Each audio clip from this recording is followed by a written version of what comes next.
बकवास किताब है रामचरितमानस, इस पर लगे बैन। सपा नेता स्वामी प्रसाद मौर्य ने बागेश्वर धाम पर भी उगला जहर, कहा सत्यानाश हो ऐसे धर्म का। कैसा लगा सुनकर हिंदुओं? बुरा तो लगा होगा, लेकिन कर क्या लोगे? और कुछ करोगे भी तो होगा क्या? क्योंकि इस प्रकार की घटनाएं कोई नई नहीं है, और ना ही ये पहली बार हुई है, और ना ही ये कोई आखिरी बार की घटना है। आप सबको पता है, हाल ही में रामचरितमानस को लेकर बिहार के कथित शिक्षा मंत्री ने कैसा बयान दिया था। उसके बाद टीवी में डिबेट वगैरह हुई, जहां भी आकर वामपंथियों ने रामचरितमानस को उल्टा सीधा कहा, और कोई कार्यवाही नहीं हुई, कुछ नहीं हुआ। खाली नीतीश कुमार ने आकर एक गोली पकड़ा दी कि हम हमारे ये शिक्षा मंत्री को समझा चुके हैं, वो अपना बयान वापस ले लेंगे। तो हमारा मानना है कि कोई भी फेंके हुए शब्द वापस लिए नहीं जा सकते। दूसरी चीज़, अगर आप इन लोगों पर एफआईआर करवाते हो, मान लिया आपने खूब एफआईआर करवा दी, तो भी क्या हो जाएगा? आप सबको पता होगा, लीना एक फिल्म निर्देशक है जो अपने आप को बहुत ही रचनात्मक क्रिएटिव फिल्म निर्देशक कहती है। उसने काली माता को सिगरेट हाथ में, मतलब सिगरेट पीते हुए और एलजीबीटी का झंडा हाथ में लिए हुए दिखाया था, जिसका जमकर विरोध हिंदुओं ने किया था। इतना ही नहीं, अलग अलग राज्यों में इस पर कुछ एफआईआर भी हुई थी। लेकिन आखिर रिजल्ट क्या हुआ?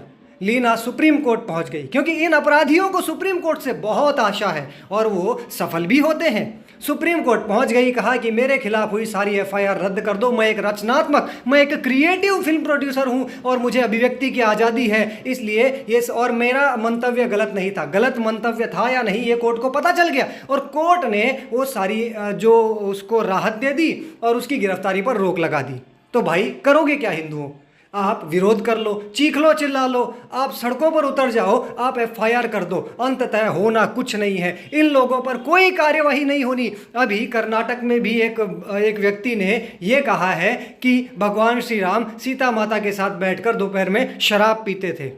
इस प्रकार की चीज़ें बिल्कुल निश्चिंत होकर, निडर होके ये लोग लगातार हिंदू धर्म पर आघात करते हैं, हिंदुओं की धार्मिक भावनाओं पर आघात करते हैं, हिंदुओं की आस्था को कुचलते हैं। लेकिन चूंकि हमारे देश का प्रशासन, हमारे देश की न्याय व्यवस्था हिंदुओं को न्याय देने में पूर्णतः विफल है, इन लोगों को रोकने में पूर्णतः विफल है। ये लोग लगातार हमारी धार्मिक भावनाओं को तार तार करते हैं, हमारी आस्था को तार तार करते हैं, और ये तब तक होता रहेगा जब तक हमारी न्याय प्रणाली, हमारा प्रशासन हिंदुओं की आस्था को लेकर गंभीर नहीं होता। इसके लिए हमें क्या करना है? हमें सोचना होगा, क्या हमारी सहिष्णुता हमारे लिए एक दंड बन चुकी है? सहिष्णुता का हमें दंड मिल रहा है।